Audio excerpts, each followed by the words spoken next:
Hey all, what's up? I'm Brett. I'm 22 years old in Los Angeles, and I go to USC as well. Shout out Ethan. And I do art, some photography stuff, not really, but mainly painting and sculpture. Hi guys, I'm Hana. I'm a photographer in New York. I'm 23 and I'm so happy to be here. My name is Christian. I'm 21 in Los Angeles, and I am a freelance photographer and videographer. Can you guys tell us about who you are, what kind of art you create, and when you started creating content on social media? I am a portrait, fashion, and fine art photographer. I also have done content creation for a couple years, but have recently started making content more centered around photography before that. Most of my content was like fashion and like LGBTQ stuff. But I love everything, but I'm just kind of trying to like focus it more into my artistic expression. Um, but yeah, my background's in film, but those are my main interests. I am really all over the place with art. I started in web comics, and that was my first introduction into like content creation stuff when I was literally like a 13-year-old child in my bedroom just posting random little things. And at that point, it was so niche down because it was like a cartoon character expressing themselves. And as I started getting older and more comfortable with my own like self-image, made more work about my own self-image, I started putting myself in my little videos. And similar to Hana, like I'm kind of doing random stuff on my TikTok, like not too like specific, but just existing, living. I specifically do a lot of stuff in the music industry, so a lot of tour stuff, a lot of concert stuff for both photo and video. And what kind of got me into like photography or creating in general is just like I started when I was like 13 or 12. I started making like gaming videos and like recording my sessions with my friends and then editing that into like YouTube videos to post for us. And then that kind of like spiraled into an interest of like software and cameras and all of that. Yeah, and I guess I've always posted on like social media and stuff, but I guess it really started being more serious as of the start of 2023. Yeah. Following that question, like, do you guys want to describe what your creative brand looks like and how it feels authentic to who you are and maybe like the art you create? I don't know exactly what my like, quote unquote like, brand would be or what my niche would be, but I think that mainly I'm just trying to be like a baddie and like redefining what baddie means to me. And I feel like baddie is just like honestly like a mindset of just doing what you want and whatever level you think you're doing it at, just doing it to like your fullest extent and not worrying about what other people are doing, not looking left and right, but just focusing on your goals. And so that's what I've been trying to do, just going where the energy takes me. And mainly that has recently been painting and then feeling myself paint and then doing these voiceovers relating to also like kind of like LGBTQ stuff and breaking down more theoretical texts like Jack Alberson's like Queer Art Failure or like the kind of sexual manifesto and then having that all in like digestible forms when I do like little voiceovers that are kind of goofier and funny. So yeah, just like being a baddie. I guess my creative brand, I I've always like struggled with this question because I don't know, I kind of just post whatever I like and what it looks pretty, but I guess um very real. Like I don't like using filters on my photos or anything like that. Like filters as in like lens camera filters, so like mist filters or star filters, I guess. And I kind of edit my photos in a very real way. I hardly ever use like artificial light in my pictures or my videos. So I guess just very real and filmic, I guess. That would be my creative brand. And I guess it just feels authentic to me. It's because it's what I like making and what I feel proud of when I show my friends. Yeah, I'll jump in on that. I think like these days it's so like when you're creative and also just like on social media, our identity as a person and our identity as an artist gets very meshed, um, which can be a thing that leads you to success very quickly, but can also be like quite damaging on the mental. Um, so I think like my personal like artistic brand, like I was saying before, I have like a background in film, so a lot of my photos are very like cinematic in nature. I use a lot of like film techniques when creating my pictures, but like my personal brand, I like to try to keep like as separate as possible, just because, you know, like I'm a real person and I'm trying to create not only like myself as a human, but also like myself as a brand, because it's something that we kind of have to do these days. But yeah, just find what is important to you and focus on that in terms of like your personal brand. That's what I try to do as much as possible. So we were thinking of like, where do you guys find your artistic inspiration, or who do you find it from, or anything? I tend to try to like journal quite a bit and like look internally. I like to take what I'm feeling, if I'm kind of feeling like confused or lost in a way, I try to like sit with myself and like really narrow in on what that looks like. I think we can really translate our feelings into our artistic expression. That's like kind of one of our superpowers as artists.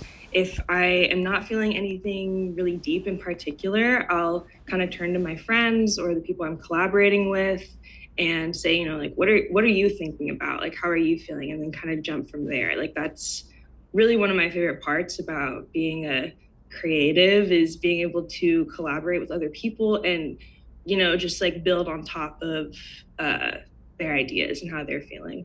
Yeah, for me, I find a lot of my inspiration through music and like kind of the visuals that are linked around the music I listen to. Like I'll listen to a certain song and I'll like feel a certain thing, and I'll kind of link that to like how can I like represent that in a video or a photo, and then yeah, that's where I get a lot of my inspiration from. I'll link some of like the little music videos or short films that like have heavily inspired my style, so you guys can check them out. But yeah, that's where I get most of my inspiration. For all the photographers people here, I'll just do a photography reference, but I look a lot towards like just people in the art world in general. So I mean, a recent fun one has been Nadia Lee Cohen. She did the recent Skims photo shoot with Lana Del Rey, and it was just a vibe, like a vibration.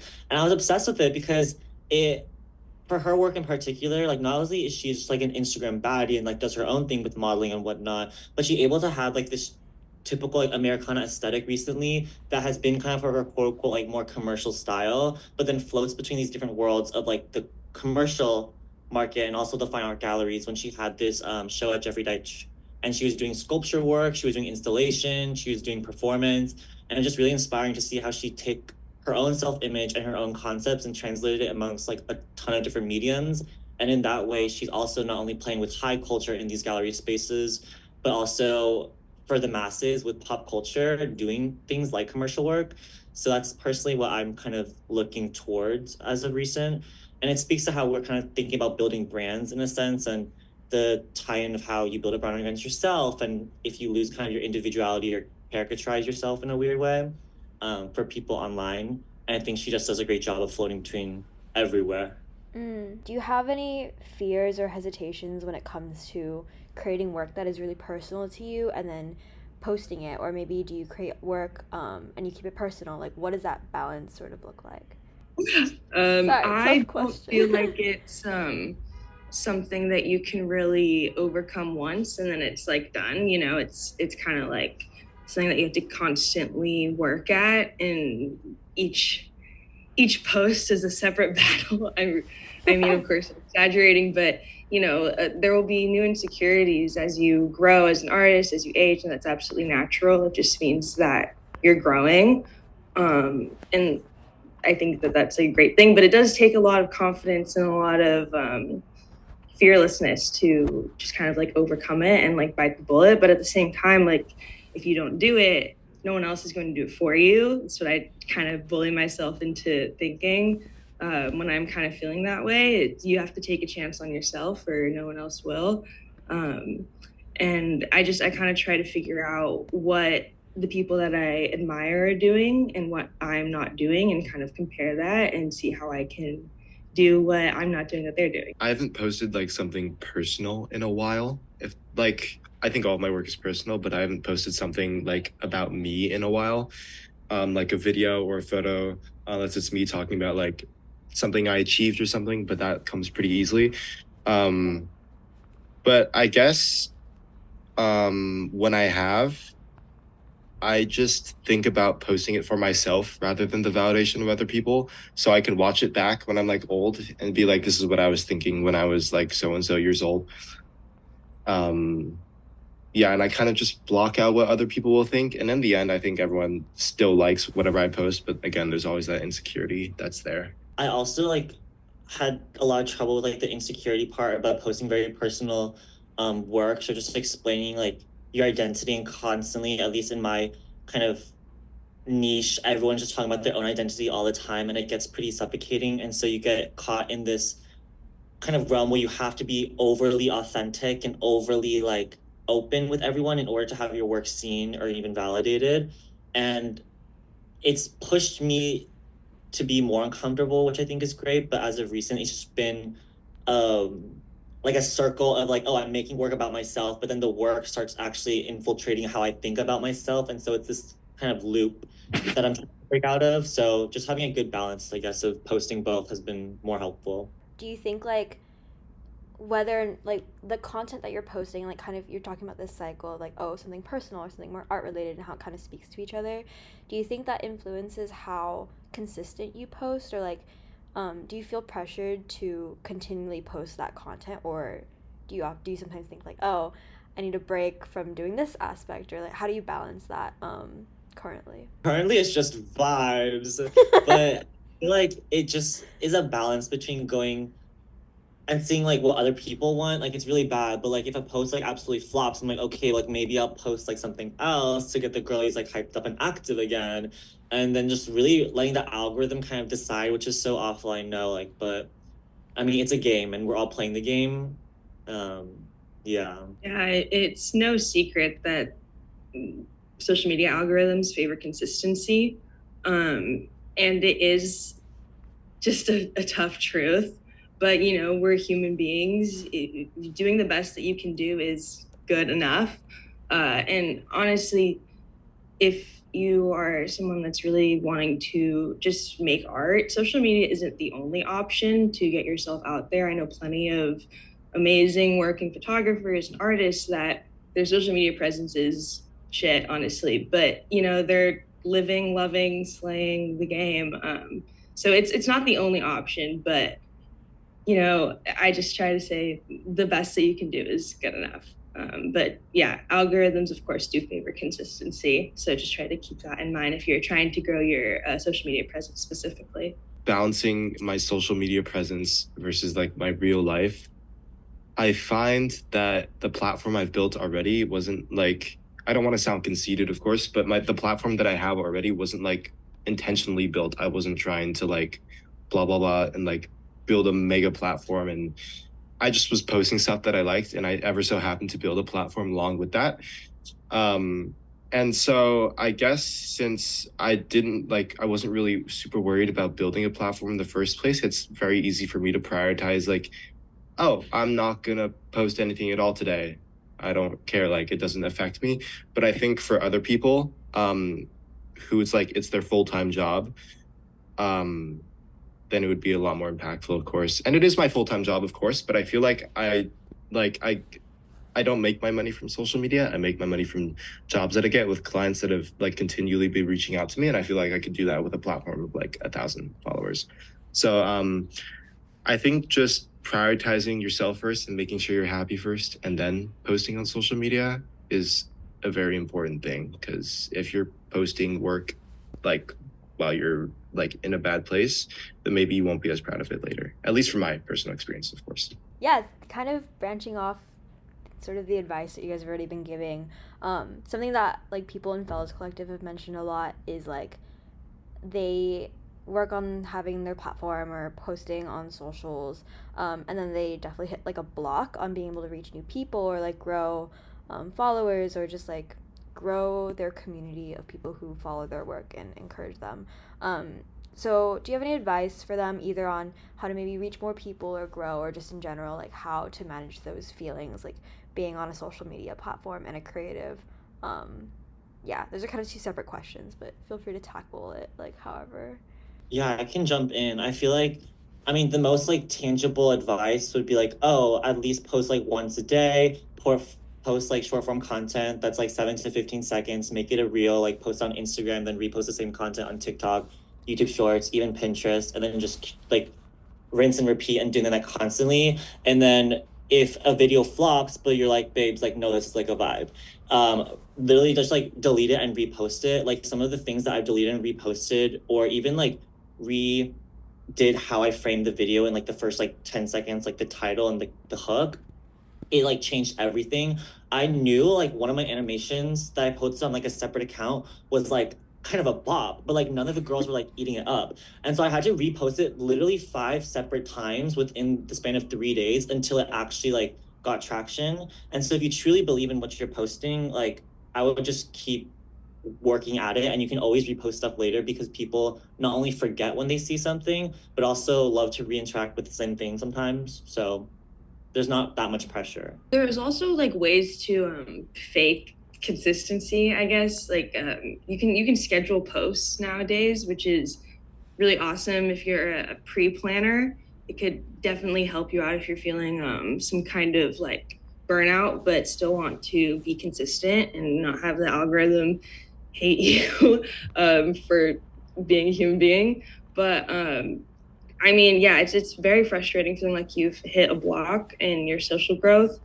Of course, like all the things that the practical advice that Brett was giving, of the certain like tactics that you see on like your For You page and stuff of social media managers giving, they all do work, but the truth is the consistency is really the most important. And the one question that I think that all viral videos do answer, or like all content that does really well answer, is it useful to the consumer? So try to keep that in mind. Tutorials work really well.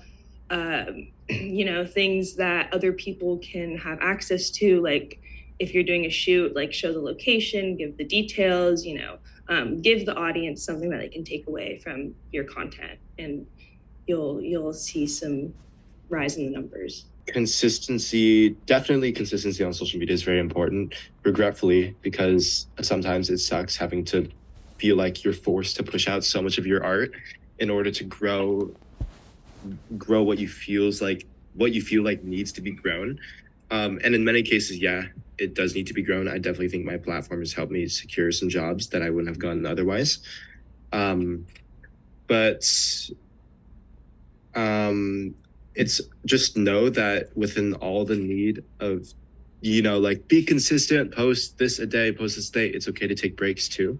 And in the end, as long as you get back on your consistency, it won't hurt your metrics. It may hurt your metrics, obviously, when you're on the break or whatever. But yeah, it's okay to prioritize yourself first. Make sure that's like on lockdown first before you like slave away at social media and try to pump out a video a day or an art piece a day. And yeah, that's just my thoughts, and that's really how I handle. If I'm burnt out, then I will take a break and I will not do any art, and I will sit in my room and play video games all day. But if I'm feeling very inspired or whatever, I'll go out and shoot a video and I'll edit it, and I'll post like 4 times in a week. So it really just comes down to like how you're feeling, at least for me. But yeah. Kind of going back to balancing life, how do you guys feel about, I guess, seeing social media as this one aspect of your career and then pursuing like your own creative career, whatever that means for you, and then having like your personal life? Like what does that kind of look like for you, and how do you manage it? It's tough. I've been a freelance photographer for 7 years, and I'm gonna be super real right now. I'm kind of looking for like a 9 to 5 in the creative sphere. Like I'd love to get like a 9 to 5 in photography, solely because I just kind of want to switch it up. Like I just want to see what it's about. I'd love some stability right now. I love freelancing. I think it has such amazing qualities, and it really gives you a space to create your own work in a way that not other jobs do. But it's okay to, I think, like spread out and try new things. And so I'll keep you guys updated, and I'll let you know what that ends up like. But Yeah, I think it's difficult to try to manage so many, I guess, kind of jobs when it's social media and freelancing, and maybe you're trying to get like me, like a 9 to 5 in a creative sphere, or maybe you have just a regular 9 to 5, or you have a part-time. It is a lot of work. So like Christian was saying, like make sure you know that it's okay to take breaks, and also remember that everything is content too. You know, like just your day-to-day life, you can take a video of anything that you find kind of aesthetically pleasing or interesting or just out of the ordinary, slap on some text and post it to Instagram. Maybe it's not your most proud video, but it's content and you're trying to be consistent, and that's okay too. So just if you're trying to do all the things at once, know that it's hard, but it's okay to take breaks, and that you can take advantage of even the smallest things around you. I think we're gonna move to like the Q&A section. So if you guys have any questions, drop it in the chat. But we'll start off with Summer. She asked, "What is 3 words you would use to describe your niche or art at this current moment?" I guess my art at the current moment is just colorful, fun, and energetic. Yeah, I'm not really sure how else to describe it. Just trying to have a good time is what I'm trying to have in like the work. Just like make it as poppy and punchy as possible, because I was in like a rut, like I kind of maybe like alluded to earlier, just like making super deep stuff. And I realized that like a refusal for making this like hyper authentic, like very open kind of subject matter is a content in itself. So just trying to have fun. That's it for me. Yeah, I would say green, young, and I guess energetic. Yeah, I feel like I have some energetic stuff, both in my pictures and my videos. For me, I would say cinematic, character based, one word, and revealing. Yeah, I've been trying to create more like characters within my own like cinematic universe, I guess, and trying to build out how I would like to see myself and my art and the world, and just really lean into that and try to play again. I've been feeling a little burned outness, so been trying to return back to that state. Next question. Christina in the chat says, "Hi, I'm Christina and I make music and I struggle with posting things that do well, like trends versus things that I'm passionate about. How do you balance trends and your own art?" The truth is, trends make for fast gain in like followers and likes, but it doesn't build really like brand recognition or a good base for your personal brand or you as an artist. And so as much as it is kind of a, I don't know, I don't know what the right phrase is, but it's hard work, I guess, and it's kind of, it can be hard waiting. I personally would recommend really just trying to focus on putting out content that you like and that makes you happy, and don't really worry too much about the trends. If you are wanting to play into the algorithm a little bit, focus on kind of like what Brett was saying, keeping your videos short, keep our current attention spans in mind, use trending audios. If you want stuff like that, show your face. But I kind of feel like as a social sphere, we're moving away from trends. We're kind of like wanting, like Christian was saying, like real people, and really like, we want to see what people are passionate about and what makes them driven and stuff like that. So I think it's amazing that you're making content that you love, and I don't think that you should stop that. I think you should lean into it. Yeah, I definitely agree with what Hana was saying. Like, when it comes to like trends, and if you want, I guess, quote unquote, quick views or quick like engagement or whatever, spamming trends would definitely work. But also think about like the impact of that. Trends are like a thing that like, you know, like thousands to millions of people follow because it's like I don't know, it's a trend, you know. So I think building an audience off the trend, I think that would kind of submit you to like the mass in a way, instead of making you stand out more if you were only to post trendy content. At least that's how I think about it. I think it's better to post content that you're consistently proud of,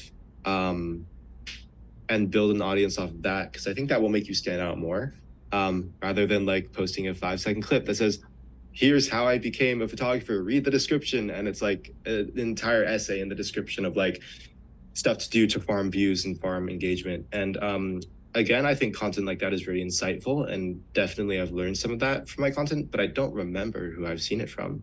I don't remember the people of all the trends I've seen like the photographers do, you know? So I think just building a platform off of your own perfected original content that you're proud of is, in my opinion, the best way to go about it. But it's different for everyone and their medium of art, of course. But I'm gonna move on to the next question from Gabby. She asked, do you have any tips for blending together your art and creative endeavors and personal life into a single account or / social media? Yeah, I feel like going off of what you said, Ali, like having people know you for your art and stuff like that, like it makes like sense. Like that's like my main goal. I'm like, oh my god, like if you recognize me for my art and not just like my face, or where like I've been in like a trending quick video, like Christian said, like it's hard to remember like those types of people. I found that like telling a story, this is less like short form content and more like maybe like middle ground, but telling a story so that people not only see your art but also associate your face with your art, and then also having a story that helps them root for you. Because people on social media, like, you've ever seen someone be like, wow, like I have this assignment due and like I really want to finish it, but I have all these other things going on, like, ugh, crazy, da da da da da. You like want that person to succeed and you want them to win, and so you kind of invested in this short span of time into their universe. And just having like a through line of, you can post yourself and just like the music you like, or what you're struggling with, what you're really happy or excited about, will start placing people into like your cinematic universe, like what Hana was saying. And so they are rooting for you, engaging with you more, and also looking at your art. And again, like, yeah, the growth might be slower because investment like that takes time to build, but it's worth it in the long run. I hope. I think. Yeah. I think in terms of like practical advice for blending yourself and your work in social media, like reels, show yourself, talk to the audience, I think is really important these days. Make work that means something to you. It doesn't necessarily need to be, you know, gut-wrenching, soul exposing stuff. It can be something as simple as, you know, your favorite whatever, and that's what you did your work about. But I think just like trying to show the audience your humanity, while also like showing them your work is I know it's kind of redundant, but I think that's like the best way that you can do it, is try to do those both at the same time in whatever content that you're putting out. Mine was just really simple. I find I'm very myself on social media, and I don't know, if people don't like it, they'll unfollow. If people don't like how you're posting yourself on social media, they'll unfollow it, and boo-hoo, they unfollow you. But the people who do follow and support you will get to know you better. So I guess that's just, and like they'll develop a connection to you more, and like when you win, they win. So it's like, yeah, that's my thought behind all that. Next question is from Tony. He says, I'm an event cinematographer / videographer.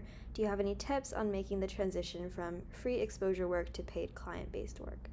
Make a portfolio and send that out to anybody that you're talking to that is a potential client. Start by charging low. I'd say, like, I mean, unless you're really like a really beginner, don't do stuff for free, you know, do like $25 an hour, you know, like it's not a lot, but it's something, because your work is worth something, your time is worth something.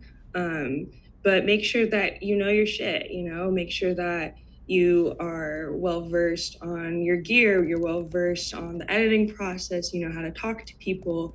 Try to be as prepared as possible so that you are confident in charging for your work. But in terms of like, yeah, practical advice, just start low and kind of keep working up from that.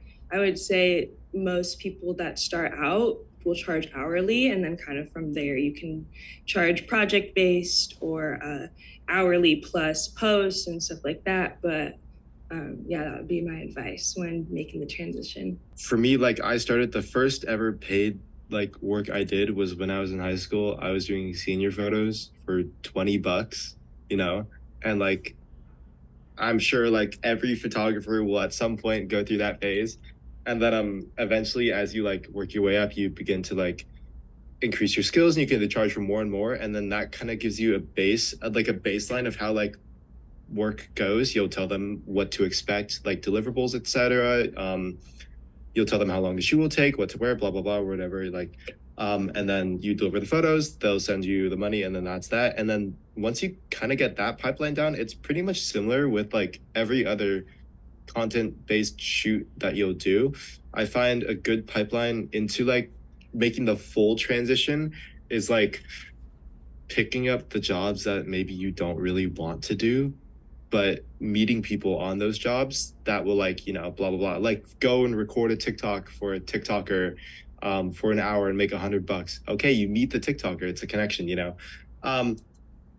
So I guess just taking on the jobs you don't really want to do and going into the free jobs that are paying you an exposure, and treat everyone on that job like you're working for like Billie Eilish or something, you know, like treat everyone the same, like with the same respect, and then they'll recommend you. And yeah, I don't know, definitely don't treat someone differently based on the job you're doing for them and who they are as a person, unless they're like a really bad person or something. But yeah, that's my advice. The next question is for Christian. It's from Ethan, and he says, "Hey, I've been recently become more involved in concert photography. Got inspired from Christian's work from the Bittersweet Days tour.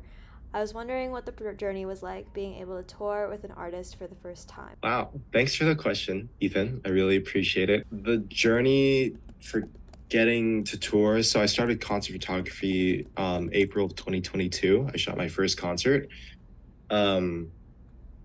And it was Omar Polo. It was a sold out show. I have no idea how I got it. I sent an email to the management and they got back to me. They're like, sure. And I literally sent them my Instagram with straight portraits. But it was very lucky. And then once I got that one job, it kind of rolled into like more and more concerts. So I shot 12 more concerts of that year. I shot Dayglow, Biba Doobie, Noah Khan. And then 2022 started, and I just DM'd Grant, who was the artist I toured with, and he responded and he sent me the his team's info, and then that's how I got the tour. But I think my number one recommendation is like obviously shooting concerts. That's a very important thing. Most artists will have an email option in their profile, and that goes straight to their management. Yeah, definitely emailing artists and shooting their concerts, but also building, like you see so many concert photographers like on Instagram, right? And they just have their work, but also build, like, show yourself on that page too, because it's hard to be, you're going to be like subjected to the masses if you only post your work. And that kind of ties back to the other question we were talking about before, is really show yourself too. Like, don't just post your concert work, post your life, post other achievements you've done, you know? Yeah, I guess trying to reach that goal is, I would say it's also kind of luck based too, unfortunately. The music industry is hard to get into as a creative, and I personally think I was very lucky to get into it. But really, again, like the transition from paid work to, or free work to paid work, treat everyone like, if you're at a concert and you meet people, treat everyone like it's $1 million job. If you meet the management of the artist, treat it like $1 million job. Take every chance to connect and network and meet other photographers, and eventually you'll build your recognition in the community. And yeah, I don't know. Good luck. I'm gonna add on to this because I also kind of do tours sometimes, Yes. but not really. I think this question, and also for the one about like moving from free or exposure work to paid work, is a lot of just like cold emailing or cold DMing. Like, I think there was this TikTok I saw about someone who like applied to as many things as they could to get like rejection therapy or something, but like the idea was like they just started asking for things that they didn't think that they deserved. And I think if you have that social platform, especially like what Christian said, like if you show who you are, if you show your work and people fuck with it, like if you just get lucky and you message the right person at the right time, that might be like, I like you, like let's talk, and like that's just your entrance into jumping into something new. Yeah, but it's definitely luck based. Yeah. But yeah, cold emailing and cold DMing, 100%. I don't know how I forgot about that. But yeah, you have no idea how many concerts and tours I was rejected from before I like I think I sent over like 150 emails before I got my first concert. So it's just like find who's coming to your town, email them, Google whatever you have to, find an email, shoot an email, and just keep going. And yeah, you got it. Next question is from Sasha. They just graduated in December and is looking for a 9 to 5 while creating fashion/lifestyle content on the side. Life gets super busy sometimes, but I would love being creative and want to have it consistently integrated into my life. So I was wondering if there's some sort of activity in your daily or weekly routine that keeps you thinking creatively. I am a art ADHD gay. So I honestly have the reverse problem of this. I feel like I just have too many things and I just can't kind of, do one. Like in terms of like hobbies and stuff. But there's so many places to start. Lots of fun coloring books out there if you want something that's a little bit more zen, a little bit kind of like no thoughts kind of thing. Also like kind of in that realm, painting is amazing. I think like finger painting specifically is super underrated just because it's so like, what are you gonna make? Like, there's no pressure. It's your hands and some paint.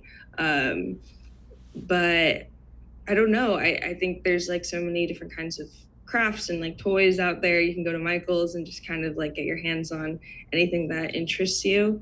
I have a jewelry brand, and so that's my other creative outlet when I'm not doing something in like the 2D space. I'll kind of switch over to that. But it took me a long time to find that. Before that, I did every craft under the sun. But it was very fun doing that, so I don't not recommend that. Next question is from Sam. They asked, what do you guys use for creating content? I want to start documenting my work and process, but it's just going to be me filming for the most part. Any advice?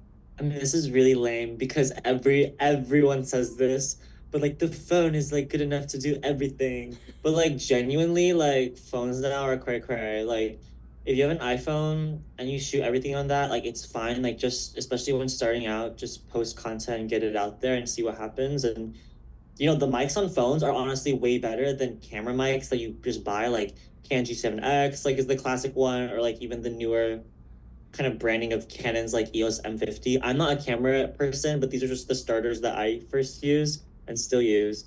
But I end up just retreating back to my phone because whatever just gets you shooting the most, I think is the best option. In terms of like lighting stuff, because I think that's the other half, I guess, of it.